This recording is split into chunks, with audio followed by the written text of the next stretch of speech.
ከዕለታት አንድ ቀን አንድ ጎስቆል ያለ ሰው ወደ ቢሮ መጥቶ ምርመራ ተደረገለት። ውጤቱን ተመልክቼ በደም ውስጥ ቫይረሱ እንደተገኘበት ከገለጽኩለት በኋላ አይዞህ፣ ምግብህን በተገቢው መንገድ እያበሰልህ ፍሪጅ ውስጥ እያስቀመጥህ የምትመገብ ከሆነ ቫይረሱ አይጎዳም አልኩት። ጥሩ አለ ሰውየው ትንሽ ከተካገሰ በኋላ። ታዲያ ምግቡንና ፍሪጁን መጭመጥ ይችላል ውሰድ። የሆነ ነገር ተዛለኝ። የፈረደበት ባለ ሀገር የሆነ ጉዳይ ለማስፈጸም አዲስ አበባ መጥቶ ይሰነብታል። ሽንት ቤት ፍለጋ በየካፌው ጎራ ሲል ተበላሽቷል፣ ሰው ገብቶበታል እያሉ ያካልቡታል። በዚህ አይነት 3 ቀን ከተሰቃየ በኋላ ወደ አውቶቡስ ተራ በትካዜ አሻግሮ እየተመለከተ እንዲህ አለ። አረዲያ እንዲው ሀገር የገብቼ አርቻ በወጣልኝ።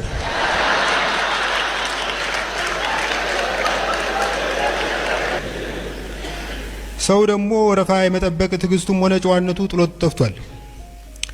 አንዱ ኩላሊት አለብኝ ሲል አሳለፍ ነው። ሌላው ሪህ አለብኝ ብሎ አልፎን ሄደ። ጤነኛ ሆኖ የመኖርን ጉዳት ለመጀመሪያ ጊዜ የተረዳሁት ያኔ ነው።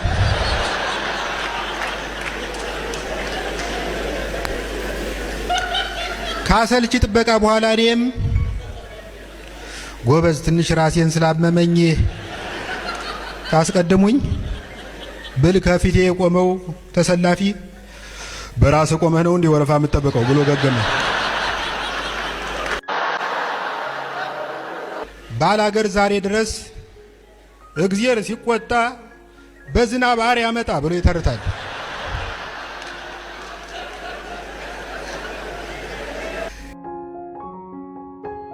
ዛሬ በተቻለ መጠን ከሃይማኖትና ከፖለቲካ የጸዳ ጨዋታ ለማቅረብ እሞክራለሁ። በተቻለ መጠን ነው ያልኩት።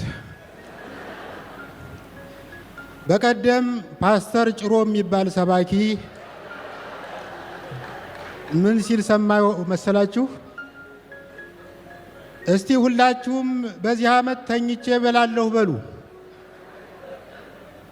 እኔ ቲቪ እያየሁ ምን ነው ጀለስ፣ የዚህ ዓመት እቅድህ ህዝቡን በጠቅላላ በሽተኛ ማድረግ ነው እንዴ? ሰው መቀመጫውን ካልታመመ በቀር እንዴት ተኝቶ ይበላል? ከጥቂት ቀናት በኋላ በቦሌ መንገድ ሳልፍ ሰላም ተስፋዬ የተባለች ዝነኛ አርቲስት የሆነ ፍራሽ ላይ ጋደም ብላ የምታስተዋውቅበት ቢልቦርድ አየሁ። ሳጣራ ያንን ማስታወቂያ ለመስራት 5 ሚሊዮን ብር ገደማ ከፍለዋታል። አሃ ተኝቼ በላለሁ የሚለው ቃል ትርጉም ይሄ መሆን አለበት ብዬ አሰብኩ። ጊዜ ሳልፈጅ ወደ አንድ ዕውቅ የፍራሽ ፋብሪካ ጎራ አልሁ። ከእናንተ ጋር ስራ ለመስራት ፈልጌ ነበር አልኩት ስራ አስኪያጁን። መጠቅጠቅ፣ መስፋት ወይስ መሸከም? አይ ማስታወቂያ ለመስራት ነበር እንደ ሰላም ተስፋዬ። ልምድ አለህ? አዎ የመኝታ ልምድ አለኝ። ስራ አስኪያጁ ስለ እኔ አንዳንድ ነገሮች ካጣራ በኋላ ማስታወቂያ የምናሰራው በቆንጆ ሴት አርቲስቶች ነው አለኝ። እንዳለመታደል ሆኖ ቆንጆ ሴት አርቲስት አይደለሁም። ይሁን እንጂ ቆንጆ ሴት አርቲስቶች አጠገብ በመቆም ወይም በመተኛት የበለጠ ቆንጆ ሆነው እንዲታዩ ማድረግ እችላለሁ። ሰውየው ትንሽ አሰበና እንዲህ አለ። ጥሩ፣ የማስታወቂያውን ሐሳብ እኔ እሰጥሃለሁ። ምንድነው የምታደርገው? የንግድ ባንክ ያሰራው አዲሱ ህንፃን አወቅከው? 12ኛው ፎቅ መስኮት ላይ ወጥተህ ትቆማለህ። ከዛ እኛ ከታች ፍራሹን ዘርግተን እንጠብቀሃለን። አነጣጥረህ ፍራሹ ላይ ትወድቅና ወደ ካሜራው እያየህ ምቾቱ ወደር የለውም የሚል ምስክርነት ትሰጣለህ። አድርገውና ፍራሹን ብስተውስ? እንደሱ አይነት ነገር ካጋጠመ ለሙያ ለከፈልከው መስዋዕትነት ፋብሪካችን ከንግድ ባንክ ጋር በመተባበር ሐውልት ያቆምልሃል። ከብዙ ክርክር በኋላ ደከም ባለ ክፍያ ልክ እንደ ሰላም ተስፋዬ ፍራሹ ላይ ተኝቼ እንዳስተዋውቅ ተወሰነ። አንዴ ጋደም ከማለቴ 4 ጊዜ ተገላበጥኩ። አሃ እንዴት ነው ምቾቱ አለኝ ስራ አስኪያጁ። እውነት ተናገር ካላችሁኝ እስከዚህም ነው። ሰውየው በጣም ተናደደ። ድሮስ እንደ እንቁላል ጭድ ላይ እየተኛ አድገህ እንዴት የኛ ፎም ፍራሽ ሊመች ይችላል?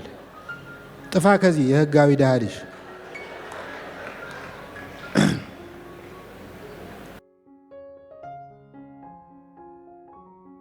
ለብዙዎቻችን ኑሮ እየከበደ ነው። አይታችሁ እንደሆነ ፌስቡክ ላይ ዛሬ ምን በላችሁ የሚል የግሩፕ ፔጅ ነበረ። የፔጁ አባላት ከሰርግ ብፌ ላይ ያነሱትን ክትፎ ይለጥፉበታል። በቅርቡ የፔጁ አድሚን እንዲህ የሚል ማሳሰቢያ ለጥፎ አየሁ። ውድ የፔጃችን ተከታዮች፣ ዛሬ ምን በላችሁ በሚል ይታወቅ የነበረው ፔጃችን በኑሮ ውድነት ምክንያት ዛሬ ግን በላችሁ በሚል የተቀየረ መሆኑን እናስታውቃለን። የመብላት ነገር ሲነሳ አንድ ነገር ትዝ አለኝ። አንድ በቅርብ የማውቀው ሰው ባለፈው አንዲት ቆንጅዬ ልጅ አግኝቶ ተዋወቃት። ከዚያ ከቤተሰብ ጋር እንኳን ሳያስተዋውቃት ፈለገ ሊወቃት። ሳልፈልግ ነው የገጠመብኝ። የሆነ ቀን ክትፎ ጋበዛት፣ ቢራም ጠጣች። እንግዲህ እሱ የመጣው በደንብ ተዘጋጅቶ አቬሬጅ ሳይዝ ኮንዶም ሸምቶ የግርጌ ማስታወሻውን ተላጭቶ ነው። ማዕዱ ከፍ ከፍ እንዳለ ቆንጆይቱ ጥርሷን ኪሮሽ በሚያህል ስቴኪኒ እየጎረጎረች ታክሲ ድረስ እንዲሸኛት ጠየቀችው። ልጁ የመሄዷ ነገር ቁርጥ መሆኑን ሲረዳ በልተሽ ጠጥተሽ ልትሄጂ ነው? ልጅቱ ምን አለች? ምን ቀረ ልታስመዝነኝ ነው?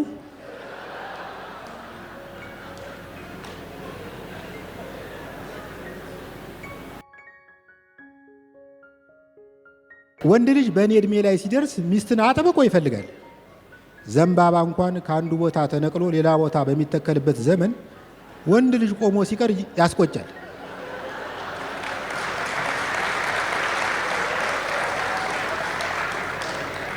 እኔ አሁን ሴትን የማማርጥበት ደረጃን አልፌያለሁ። የቁንጅና መስፈርት ራሱ የለኝም። ከኔ የረዘመ ጺም አይኖራት እንጂ የትኛዋም አቅመ ሔዋን የዘለለች ሴት መስፈርቱን ታሟላለች። በቀደም ክፍለ ሀገር ከሚኖሩ ወላጆቼ ጋር ስልክ እያወራው ከኮንዶሚኒየም ግቢያችን በመውጣት ላይ ነኝ። ሰሞኑን በተካሄደው ጦርነት በተአምር እንዴት እንደተረፉ እየነገሩኝ ነው። ድንገት አንዲት ሴት ወደ ግቢ እየገባች በአጠገቤ እንደማለፍ አለች። ዞር ብዬ ሾፍኳት። ጉንጯ ላይ የሚስጥር ኪስ የሚያክል ዲምፕል አላት። በእርግጥ በቁመት ትንሽ ትበልጠኛለች። እግዜር ከግራ ጎኔ ሳይሆን ከራስ ቅሌ የኮርኔስ አጥንት ላይ ወስዶ የሰራት እንደሆነች ገመቱ። ከዚያ ወደ እኔ ዞር ብላ ፈገግ አለች። ጭራሽ እንደው መቆም አለችና ላወራክ ነበር ስልክ ይዘሃል አትለኝም? አቤት ድምፅ። በሉ ቻው፣ ራሳችሁን ጠብቁ አልኳቸው ወላጆችን። ልጄ ቆይ ከዚህ በኋላ ኔትወርኩን ሊቆርጡ ስለሚችሉ በቅጡ አውራን አለኝ አባቴ። ኔትወርኩን አሁን ከዘጉት ከ6 ወር በኋላ ነው የሚከፍቱት አለችኝ እናቴ። በቃ ከ6 ወር በኋላ እደውላለሁ አልሁና ጆሮቸው ላይ ጥርቅም አደረኩት። ቆይቶ ጸጸተኝ። ወዲያው ግን ሰው እናትና አባቱን ይተዋል፣ ከሚስቱም ጋር ይተባበራል የሚለውን ጥቅስ አስቤ ተጽናናውኝ። ከዛ ስልኬን ኪሴ ውስጥ እየሻጥኩ እሺ ስላት ህንፃ ቁጥር 42 የት ነው አለች። በቃ ለዚህ ነው ድምፅሽን ጮማ ያፍነው፣ ዲምፕልሽን ምቾት ይድፈነው በየረግሚያት ወደ ቤት የገባው። ብቻ የመኖር አንዱ ጉዳት በዘፈቀደ እንድትኖር ማድረጉ ነው። በቀደም ከሌሊቱ 11 ተኩል ከእንቅልፍ የተነሳው አንደኛው ስሜቴ በውቄ ተነስ ወንድሁን ወደ ስፖርት ቤት ሂድ አለኝ። ሌላው ደግሞ በውቄ አርፈህ ቲክቶክ አለኝ። በመጨረሻ ከራሴ ጋር ታግዬ ስፖርት ቤት ሄጄ ቲክቶክ ለማየት ወሰንኩ። ጂሙ ለመድረስ 150 ሜትር ርቀት ላይ 24 ሰዓት የሚሰራ ማሳጅ ቤት ጉብ ብሏል። ትንሽ ሳመነታ ከቆየው በኋላ ገባሁ። ማሳጅ የምታደርገው ሴትዮ ጀርባዬን እየዳበሰች የዚህ ታቱ ትርጉሙ ምንድን ነው? ታቱ አይደለም፣ በልጅነቴ ከሾላ ዛፍ ላይ ወድቄ ጠባሳ ነው። ይሄ ጎርባጣው ነገርስ? እሱ ትርፍ አከርካሪ ነው። ከ100 ሰው በአንድ ላይ ይከሰታል። ትንፋሹ አንገቴ አካባቢ ይሰማኛል። አንድ ነገር ላስቸግርሽ የምችለው ከሆነ ከለውጡ ወዲህ ግብረ ስጋ ግንኙነት አድርጌ አላውቅም። ሃፒ ኢንዲንግ ማግኘት እችላለሁ? ይቅርታ፣ እንደሱ ማድረግ አልችልም፣ ባለትዳር ነኝ አለችኝ። በመዳፍሽ እኮ ነው።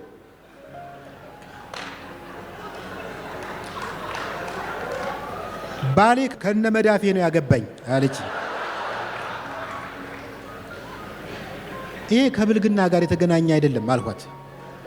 የሕክምና እርዳታ እንደሚሰጥ ራስሽን ቁጠሪው። ወይ አለ አይደል የሰው ሕፃን እንደሚያስገሳ ሞግዚት ራስሽን ቁጠሪው። ከስንት ክርክር በኋላ ተረታች። ቀለበቷን አወለቀችና ትንሽዬ ጠረጴዛ ላይ አስቀመጠችው። ከዛ እንደ ብቅል ገለበጠችኝ። በወይራ ዘይት ላድርግልህ? ከተመቸሽ የመኪና ዘይት ራሱ ልትጠቀሚ ትችላለሽ።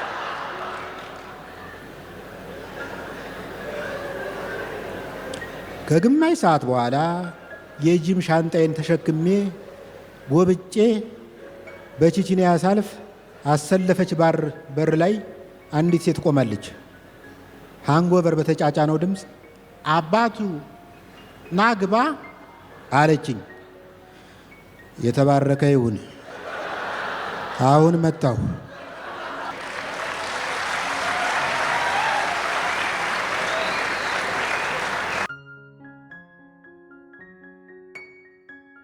ከአሜሪካኖች በጣም የምወድላቸው ነገሮች አንዱ ደንበኛ የሚያስተናግዱበት መንገድ ነው።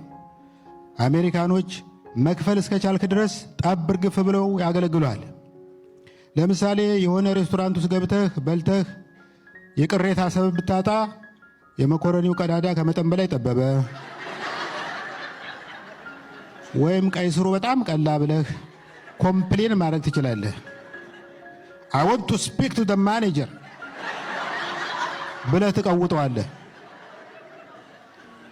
ማኔጀሩ መጥቶ ልዑልነቶ ምን ጎደለ? ምግቡን ልቀይርልዎት ወይስ እኔ ልቀይርልዎት ብሎ ይሽቆጠቆጣል። በሀገራችን እንዲህ አይነት ነገር የማይታሰብ ነው። ባለፈው 4 ኪሎ የሚገኝ አንድ ምግብ ቤት ገባሁ። ምን አለ? ቆንጆ ሽሮ ተጋቢኖ አለ አለኝ አስተናጋጁ። ከሽሮ ተጋቢኖ ውጭ ምን አለ? ሀፋፍ ይሁንልህ። ሀፋፉ ምንድን ነው? ሽሮ ተጋቢኖና ሽሮ ፈሰስ። በመጨረሻ ሽሮ ተጋቢኖ የጤፍ ኩኪስ ከምታክል ኩርማን እንጀራ ጋር አመጡልኝ። ተጋቢኖ የመጣበትን ድስት ተመለከትኩት። አሁን ይሄ ድስት ነው በማርያም ወይስ ወጥ በሸክላ ስኒ ማቅረብ ተጀመረ? ወጡን በድስቱ አፍ አጮልቄ ያየሁት። ድሮ እናቴ በሰታቴ ወጥ ስትሰራ በማንካ እየቆነጠረች የምትቀምሰው ራሱ ከዚህ ይበልጣል።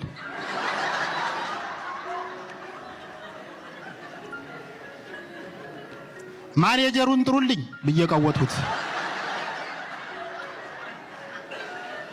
የምግብ ቤቱ ባለቤት እየኮራ እየተጀነነ መጣ። ማኔጀር ነህ አልኩት። ማኔጀር አስተናጋጅ ቀጠርነውም ግድ ሆኖብን ነው። ቀጠለና ችግር አለ አለኝ። እስኪ የቀረበልኝን ምግብ ተመልከተው፣ ይሄን እኮ 2 ጉርሻ አደርገዋለሁ። ባለቤትየው ትክ ብሎ እያየኝ ምን አለ?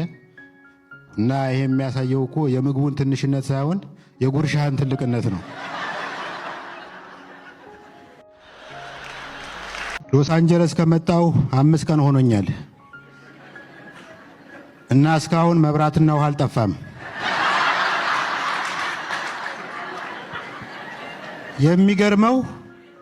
የሚገርመው መብራት ጠፋ የሚለው ቃል ራሱ በእንግሊዘኛ የለም። እኛ ኮንዶሚኒየም ውስጥ ውሃ እንደ ወር አበባ በወር አንድ ጊዜ ብቻ ይመጣል። አንዳንዴ ደግሞ እንደ ወር አበባ ጨርሶ የሚቀርበትም አጋጣሚ አለ። እንዲያውም ሰሞኑን የዚህ ዝግጅት አቅራቢ ወንድማችን ይበልጣል ወደ ሎስ አንጀለስ ብንጋብዝህ ትመጣለህ ወይ ሲለኝ አይኔን አላሽም፣ እመጣና ለወዳጆቼ ወግ አቀርባለሁ፣ እግረ መንገዴንም ገላይን እታጠባለሁ።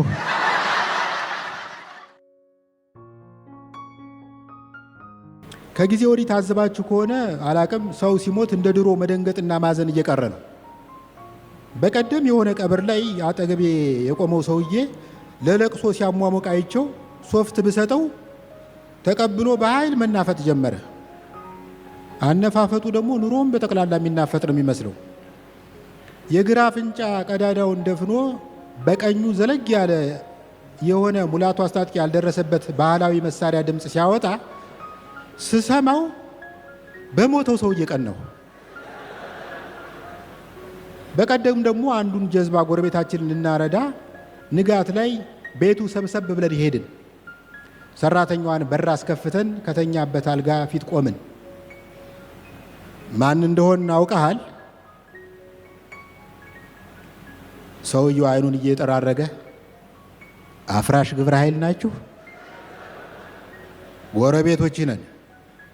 ምን ነው በደህና? ክፍለ ሀገር የሚኖረው ወንድምህ ትናንት አርፏል። የት ሆቴል ነው ያረፈው? ወንድምህ ሞቷል አልኩት እኔ። ሰውየው ጥቂት ሲያለቅስ ከቆየ በኋላ ማንኮራፋት ጀመረ። ከኛ ጋር የነበሩ ካህን በጣም ተናደዱ። ትንስ ነው የምልህ። አባ ከቻሉ የሞተውን አስነሱት፣ እኔን ተውኝ ልተኛበት። ለመርዶ የመጣነው ሰዎች መላቀስ ጀመርን። ሰውየው ይሄኔ ምን አለ? መንጫጫቱን ፈልጋችሁት ከሆነ ወጣችሁ ተንጫጩ፣ አለበለዚያ ዛሬ ሌላ ተጨማሪ ሰው ይሞታል። ስለ ልቅሶ ባሰብ ቁጥር ሌላ ትዝታ ላጋራችሁ። እኔና ጋዜጠኛ ፍቅር ይልቃል ከዩኒቨርሲቲ ተመርቀን ስራ በምንፈልግበት ጊዜ በተደጋጋሚ ይርበን ነበር እና ብዙ ጊዜ የራስ ፍጆታችንን የምናሟላው የእድር ድንኳን እያሳደድን በመስበር ነበር። ፈጣሪ መቼም ምሕረቱ አያልቅበትም። የዕለት እንጀራችንን ስጠን ብለን በለመነው ቁጥር ከሰፈራችን የሆነ ሰው ገድሎ ያድራል። አንድ ቀን ከተረኛው የዝዕን ድንኳን ውስጥ ገብተን ጎረቤት ያፈራውን ምስር ወጥ ስንበላ ከፊት ያለውን ዘናጭ ፎቶ መልከት አድርጌ የሟቹ ፎቶ ነው ስለው የገዳይም ሊሆን ይችላል አርፈህ ብላ። በእኛና በአባቶቻችን መካከል ያለው ልዩነት አባቶቻችን እርጅናን በጸጋ ይቀበላሉ። እኛ ደግሞ በደንብ ሳንኖር ስለሚደርስብን ነው መሰል በቀላሉ አንቀበለው። እኔ አንዳንዴ ሳስበው ደንቆሮ የሚለው ቃል መስማት የተሳነው በሚለው እንደተተካ ሽማግሌ የሚለው ቃል በተሻለ ቃል መተካት ያለበት ይመስለኛል። ለምሳሌ ወይ መፍጠን የተሳነው ወይ የቀድሞ ጠቅላይ ሚኒስትር እንደሚባለው አንድ ሰው ሲሸመግል የቀድሞ ወጣት ለምን አይባልም? 75 ዓመት የሞላው አጎት አለኝ። አንድ ቀን አጎቴ የሆነ የምግብ ሳይንስ ሊቅ ዩቱብ ላይ ሲያወራ እንደሰማሁት ጦም ሰውነት ያድሳል፣ 3 ቀን በተከታታይ ከእህልና ከውሃ ከታቀብህ ህዋሳትና ሆርሞንህ እንደ ንስር ታድሶ ወደ ወጣትነት ትመለሳለህ አልኩት። ትንሽ አንገራገርና ተስማማ። በሶስተኛው ቀን ደውዬ እንዴት ነው ለውጥ አለ ስለው ለውጥማ አለ አለኝ አጎቴ። ከ3 ቀን በፊት ሽማግሌ ነበርሁ። እድሜ ላንተ፣ አሁን በረሃብ የተጎዳ ሽማግሌ ሆኛለሁ። እዚህ ሀገር በእድሜ እየገፋ ስትሄድ መብትህ እየተቀነሰ ይሄዳል። የመደነስ መብት እንኳን የለም። መደነስ ትችላለህ፣ ግን ዳንስህን ለህዝብ ማጋራት መብት የለም። በቀደም እየደነስሁ እንደዚህ እየደነስሁ ተቀርጬ ቲክታክ ላይ ጫንኩት። በስማ አጥንት ያለህ አትመስልም ይሉኛል ብዬ ስጠብቅ የመጀመሪያው አስተያየት ሼባው በመቁረቢያህ በእግርህ አየር ታቦካለህ። ደግነቱን ያልተረዳው ጎበዝ፣ ቀደም ብዬ በልጅነቴ በፍልሰት አቆርቤያለሁ። አሁን ዳንሱ ላይ ብናተኩር። ባለፈው አንድ በእድሜ በጣም ጠና ያለ ጓደኛችን ሊያገባ ወስኖ ሽምግልና ተልከን ሄድን። የሴቲቱ ቤተሰቦች እንደ ባለ አገሩ አይዶል ዳኞች ተደርድረው ጠበቁን። ከተደርዳሪዎች አንዱ እጮኛው ምን አለው ሲሉ እኔ የልጅ ልጅ አለው።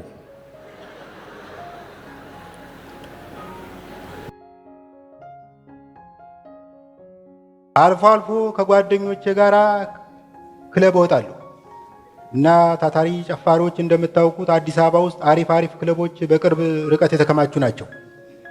እና አንድ ቤት ትገቡና በቅጽል ስሙ ማፊ የተባለ ዘፋኝ፣ ዋና ስሙ ማንደፍሮ ነው፣ ሲዘፍን ትሰማላችሁ። ከዛ እስቲ ሌላ ቦታ እንለውጥ ትሉና ሂሳብ ከፍላችሁ ቀጣዩ ቤት ትሄዳላችሁ። ማንደፍሮ የተባለው ዘፋኝ በጓሮ በኩል ወጥቶ ቀድሟችሁ አዲሱ ቤት ደግሞ ሲዘፍን ትሰሙታላችሁ። አንድ ምሽት ከጓደኛዬ ጋር ወደ አንድ ክለብ ጎራል። የሆነ በሰፊ ሱሪ ውስጥ የተጠለለ ቀጭን ዘፋኝ በባልዲ ላይ የተተከለ ችግኝ የሚመስል እናት ያረገመኝ አባት አረገመኝ ብቻዬን መኝታ ምነው ደጋገመኝ እያለ ይዘፍናል።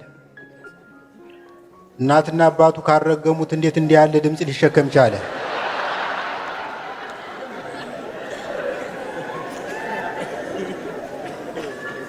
ወይ ሳያውቀው ራቅ ያለ ዘመድ ረግሞታል። ለነገሩ የተረገምነው እኛ ነን። ይህን የመሰለ ያልተፈቀደ ሰልፍ መበተን የሚችል ድምፅ ከፍለን እንድንሰማ የተፈረደብን። ዋናው ዘፈን የይርዳው ጤናው መሆኑ ትዝ አለኝ። ይርዳው ጤናው ይህን ሳይ እንኳን በደህናው ጊዜ ከሀገር ወጣ።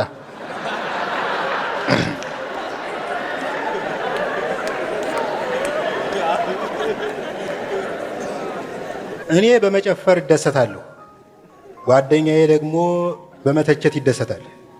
ጨፍሬ ወደ ጠረጴዛችን ስመለስ በትችት ያብጠለጥለኛል። ስማ፣ የጅማ ኦሮሞ ጭፈራ ሲጨፈር አንገትና ትከሻ ብቻ ነው የሚንቀሳቀሰው፣ ያንተ እግርህ አያርፍም። በትርፍ ጊዜ ልብስ ትሰፋለህ።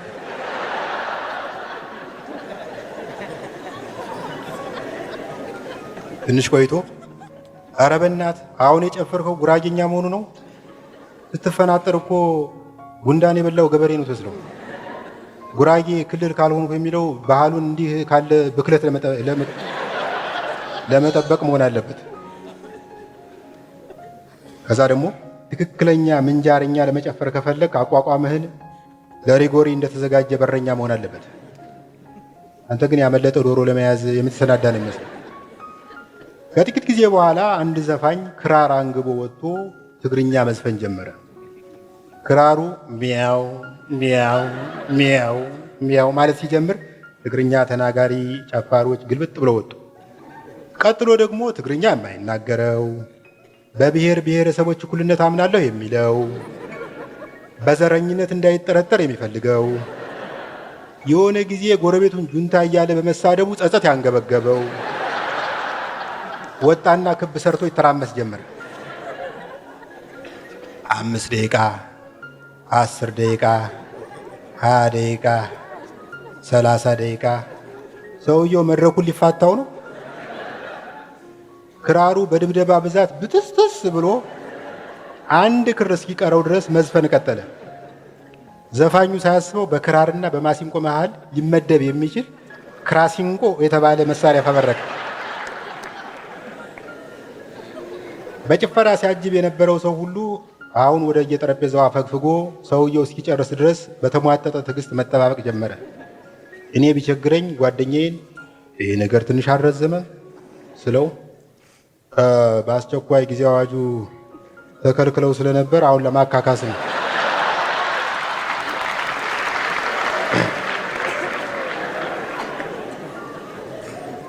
ከጥቂት ጊዜ በኋላ አንድ ሰውዬ ነጠላ አገልድሞ ወደ መድረኩ ከወጣ በኋላ በዘፋኙ እግር ስር ጋለል ብሎ እስክስ እስክስ እስክስ እስክስ ማለት ጀመረ። እኔ እንዲህ አይነት ጭፈራ ጨፍሬ አላውቅም። ዘልዬ መድረኩ ላይ ወጣሁና አጠገቡ ጋር ደንብዬ ዜማውን ተከትዬ ፈርገጥ ፈርገጥ ፈርገጥ ማለት ጀመርኩ። ይህኔ ነው ዘፋኙ ማዜሙን አቋርጦ ዋይ እዚህ ላይ አንድ ሰውዬ ጥሎታል፣ ክብሪት የያዘ ሰው ይኖራል?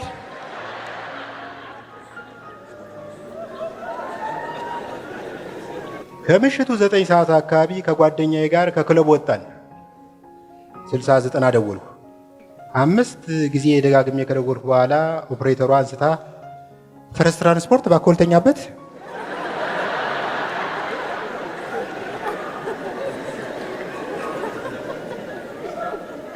ብዙም ሳይቆይ ከሩቅ 4 ኩንታኩንቴን የሚያካክሉ ሰዎች ሲመጡ አየን።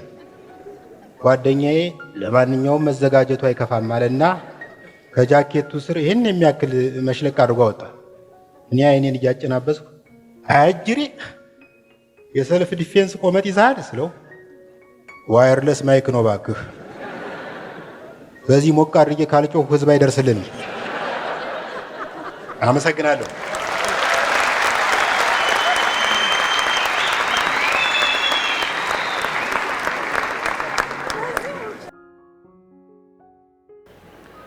ባለፈው አዲሱ ትውልድ በሚዝናናበት ክለብ ገብቼ ያው በስተት ነው የገባው። በስማም ዛፍ ያጣ ጉሬዛው ነው፣ ለላብራቶሪ የታጨ ጦጣው ነው። ሁሉም ወጣቶች ሰምቼው የማላውቀውን ዘፈን ግጥም ከዘፋኙ እኩል ይወጡታል። እኔም በህልሙ እንደሚጣራ ሰው አፌን እያነቃነቁ አብሬ የምዘፍን መሰሉ። በማላውቀው ዘፈን ማበዳቸው አይደለም የገረመኝ፣ የማውቀውን ዘፈን ሁሉ በራሳቸው መንገድ በይደውታል። አንድ ወጣት ዘፋኝ ወደ መድረኩ ወጥቶ ከሜላ ረነይ ከሜላ የሚለውን የተስፋዬ ወርቅነህን ዘፈን መዝፈን ጀመረ። የእኔ ዘመን ዘፈን ስለዘፈነልኝ ደስ ብሎኝ በጣቶቼ የልብ ምልክት ላሳየው ሞከርኩ።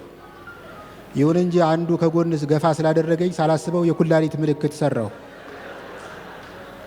አበጀው ወደድኩሽ እኔስ እንኳን እንኳን እንኳን እንኳን እንኳን እንኳን ካለ በኋላ ዘፈኑን እንዲጨርስለት ማይኩን ወደ አፌ ሲያስጠጋው ፍቅርሽ አይደለም ወይ የጣለብኝ ድንኳን ብዬ ብመልስ እንዳለ ታዳሚ ሁላ ሳቀብኝ። በኋላ ሳጣራ አበጀው ወደድኩሽ እኔስ እንኳን እንኳን ብዬ ሳሞግሳት ሰጥታኛለች ስልኳን ምናምን ብለው ቀይረውታል።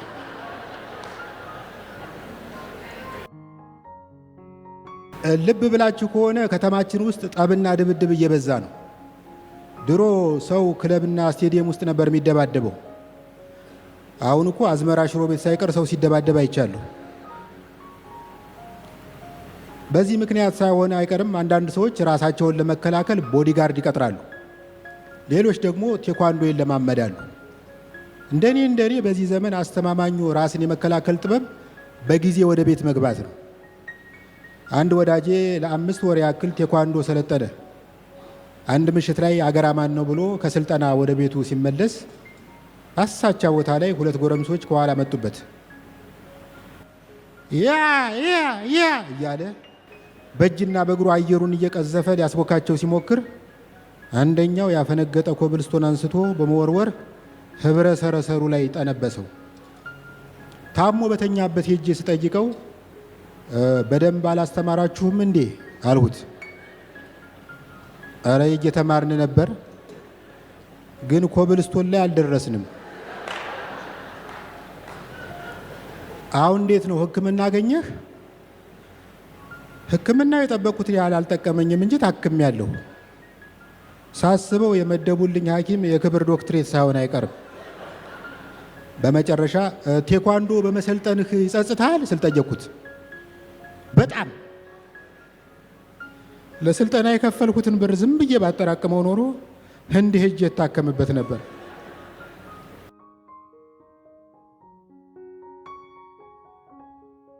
በላዳ የሚያመላልሰኝን ሾፌር የት ላደርሰህ ሲለኝ ልክ ከኃይሌ ገብረስላሴ መኪና መሸጫ በር ላይ ስደርስ ጣለኝ አልኩት።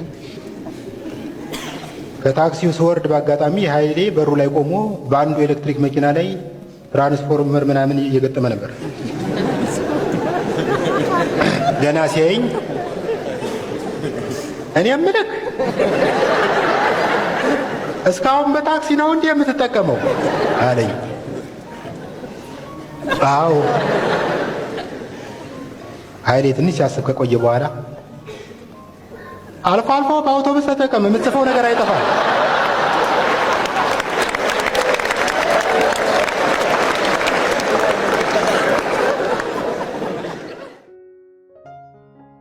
የቀድሞ ጠቅላይ ሚኒስትር አቶ ተመለስ ዜናዊ እንዳሉት የዲሞክራሲያዊ መንግስት ዋና ተግባር ለዜጎች ሀብትን በእኩልነት ማከፋፈል ነው። ግን ምን ዋጋ አለው? በእኛ ሀገር የመንግስት ዋና ተግባር ምክርንና መከራን ማከፋፈል ሆኗል። ሌላው ይቅር፣ አሁን ስለ ሳሙና ጥቅም መንግስት ወጣቱን ሊመክረው ይገባል? ሰው ምን ይለናል አይባልም? ብታምኑም ባታምኑም ወጣቱ ትውልድ ሳሙና ካተት ብቻ ሳይሆን ከአባላዘር በሽታና ካልተፈለገ እርግዝና እንደሚጠብቀው ጠንቅቆ ያውቃል።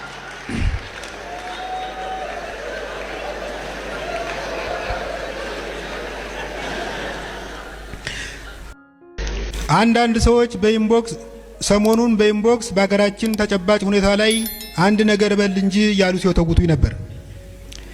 ለጊዜው አንድ ነገር ለመሆን ስላልፈለግኩ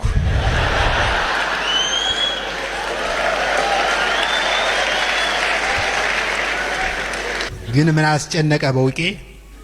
አዲስ አበባ ውስጥ መኖር የወሰንክ ቀን ያኔ ከህይወት ጎድለሃል። ልማታዊ መንግስት ባይገልህ ልማት ራሱ ይገልሃል።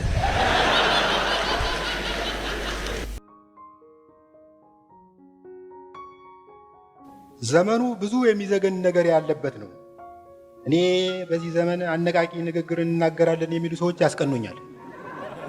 እኔ ሞቲቬሽን ስፒከር ብሆን ሊፈጠር የሚችለውን ነገር አስቡት።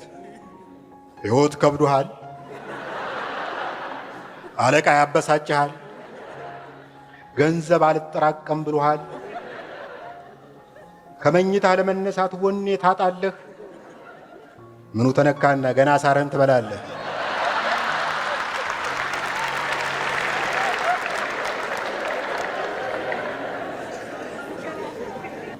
የማማረረውን ያክል አንዳንዴ እዝናናበታለሁ ብዬ የማልጠብቀው ቦታ እዝናናለሁ። ለምሳሌ ባለፈው 6 ኪሎ የሚገኝ የሆነ ካፌ ገባሁ። አስተናጋጅ፣ አቤት። ጁስ አለ? አለ። ፍሬሽ ነው? የለም፣ ተመራቂ ነው።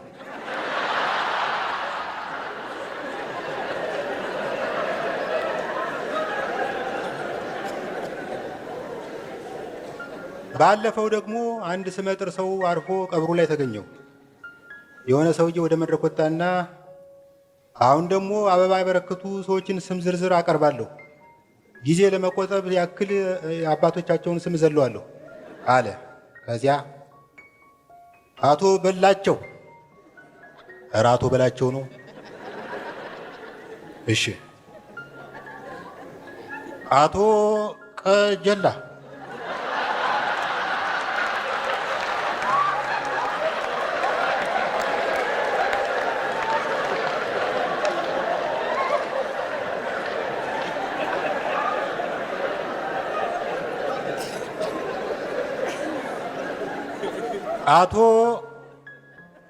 አቶ ሸምሱ እምሱ።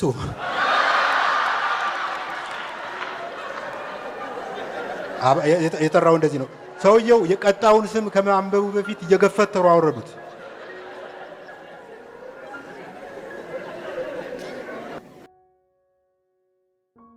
ቤታችን የታወቀ ሞጃ ሀብታም ነበር እና አገር ለቆ ወደ አዲስ አበባ ለመግባት ወሰነ። እኔና ጓደኛዬ ዕቃ በማጓጓዝ አገዝ ነው። ዕቃ ከመሸከም ብዛት ዲስካችን ብቻ ሳይሆን አሎሏችን እስኪንሸራተት ድረስ ፈጋን። ከዛ የእሱ ዘመዶች እየመጡ የተራረፈ ዕቃ ማንሳት ጀመሩ። ጠረጴዛ፣ ወንበር፣ ፍሪጅ እንኳን በጊዜው አልነበረም፣ የዱቄት ማስቀመጫ ምናምን ወሰዱ። በመጨረሻ እኔ ወደ ሰውየው ጠጋ ብዬ ጋሼ እኛ ምን እንውሰድ ስለው እናንተ ሻወር ውሰዱ። አሁን በቅርቡ ያጋጠመኝ ነው። በሃያዎቹ ዕድሜ ውስጥ ያሉ ወጣቶች ስሙኒና ሰላም ምን እንደሆነ አያውቁም። በአሁኑ ጊዜ ኢትዮጵያ ውስጥ ያለውን ግሽበት እንዴት ብዬ እንደምገልጸው አላውቅም። አንድ ድፍን 100 ብር ለማሳተም 500 ብር ያስፈልጋል። እኔ እኮ ሰው መቸገሩን ያወቅኩት ባለፈው ከኤቲኤም 2000 ብር ሳወጣ ከኋላዬ ወረፋ የሚጠብቁት ሰዎች አጨበጨቡ። ደግሞ የሚገርማችሁ ሁሉም ሰው ቀፋ ሆነ። ባለፈው በመዲናይቱ የታወቀ ባለ 5 ኮከብ ሆቴል ውስጥ ሙዝ በዳቦ በልቼ ስወጣ በር ላይ የቆመው ዘበኛ እየተቅለሰለሰ እጁን ዘረጋልኝ። ብልጭ አለብኝ። ጀለስ ከሆቴል እንጂ ከሀገር የምታስወጣ ይመሰልህ እንዴ? ምን አስበህ ነው?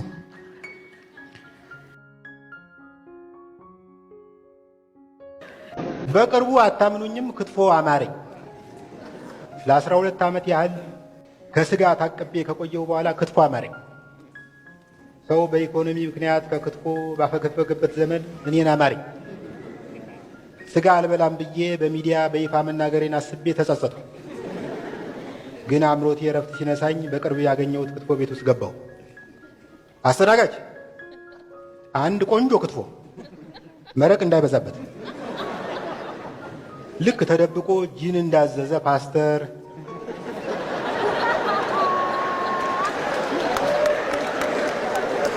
ወይም በነነዌ ጾም ላይ ጭቅና ጥብስ እንዳዘዘ ቄስ ዙሪያ ገባውን እየተገላመጥሁ ክትፎዬን በላሁ። ሂሳቡ ሲመጣ ሂሳብ አይመስልም። የሆነ መንግስት ከዓለም ባንክ ጋር የሚፈራረመው የብድር ስምምነት ያለችኝን ለመክፈል ስሞክር ትንሽ ብር ጎደለኝ። የሆነ 700 ብር ገደማ ጎደለ። ከዛ የሆነ ነገር ብልጭ አለልኝ። ድርግም እስኪል ድረስ አልጠበቅኩም። ባለቤቱ ባጠገቤ ሲያልፍ ጉራጌ ክልል ነው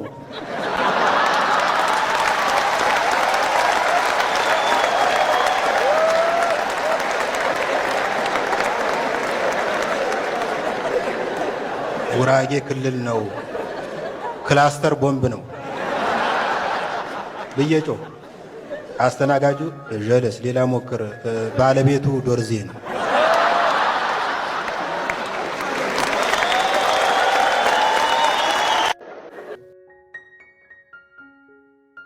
ባለፈው አንዱ እንዲህ ባቡሩ ለትንሽ ስቶት ፖሊሶች ያዙትና ስትክለፈለፍ ለአደጋ ተጋልጠ ነበር እያሉ በቆመጥ ወቁት። ሰውየው ከሩምታው ድብደባ ለጥቂት ተርፎ በቃሬዛ ሸክም ወደ አምቡላንስ ሲገባ እንዲህ ሲል ተደምጧል። ባቡሩ እየተመላለሰ ቢገጨኝ እንኳን እንዲህ አልጎዳም።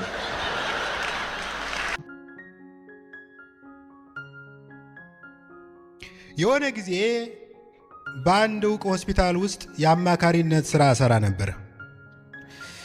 የስልጠና መርሃችን ከአሜሪካኖች በቀጥታ የተኮረጀ ስለነበር ምክራችን ድሃን መሰረት ያደረገ አልነበረም።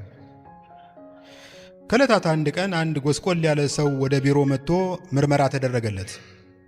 ውጤቱን ተመልክቼ በደም ውስጥ ቫይረሱ እንደተገኘበት ከገለጽኩለት በኋላ አይዞህ፣ ምግብህን በተገቢው መንገድ እያበሰልህ ፍሪጅ ውስጥ እያስቀመጥህ የምትመገብ ከሆነ ቫይረሱ አይጎዳም አልሁት። ጥሩ አለ ሰውየው ትንሽ ከተካገሰ በኋላ። ታዲያ ምግቡንና ፍሪጁን መች መጥቼ ልውሰድ?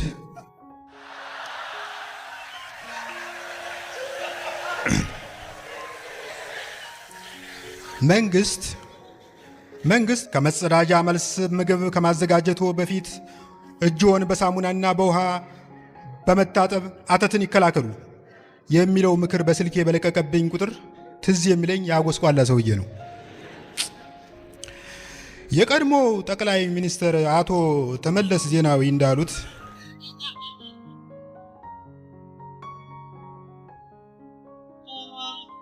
የዲሞክራሲያዊ መንግስት ዋና ተግባር ለዜጎች ሀብትን በእኩልነት ማከፋፈል ነው።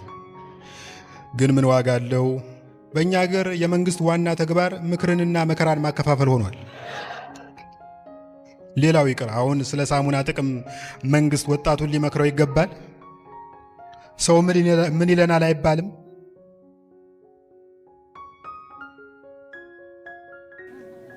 እስካሁን ከተናገርኩ ተነስታችሁ መገመት እንደምትችሉት 3 መንግስታትን ያፈራረቁ ወይም 3 መንግስታት የተፈራረቁብኝ ሰው ነኝ። ደርግ ህዝባዊ መንግስት ነኝ ብሎ ስለሚያስብ ባለስልጣኖች እንደ ህዝብ መኖር አለባቸው ብሎ ያምን ነበር። የደርግ ባለስልጣኖች ሁሌም ከላይ እስከታች ሰማያዊ ካኪ ለብሰው ከፋብሪካ የወጣ ሚኒባስ መስለው በህዝቡ ፊት ይታያሉ። ህዝቡ ግን አልተደነቀም፣ ኢምፕረስድ አልሆነም።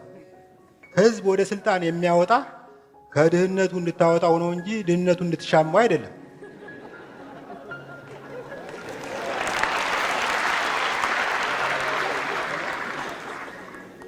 በጊዜው ጠቅላይ ሚኒስትር የነበረው ፍቅረ ስላሴ ወግደረስ ግን የሆነ ሀብታም ዘመድ ስለነበረው በ6 ወር አንድ ጊዜ ሸሚዝና ከራባት በካኪው ላይ ነስነስ ያደርግበታል እና ህዝቡ ምን ይል ነበር? አለባበስ እንደ ፍቅረ ስላሴ ወግደረስ። እኔ ግን እላለሁ ከለበሱማ እንደታከለውማ